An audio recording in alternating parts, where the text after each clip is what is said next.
హల్లెలూయా.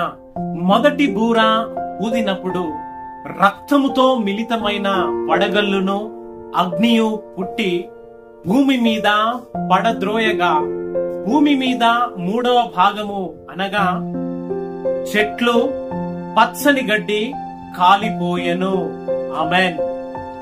దేవాది దేవుడు త్వరలో సంభవించు సంగతులను నీకు తెలియచేస్తూ ఉన్నాడు. మరి పరలోకమందు మొదటి బూర ఊదగా దేవుని యొక్క ఉగ్రత పాత్రలు కుమ్మరించబడగా భూమి యందు 3వ భాగమంతయు కాలిపోయెను అని.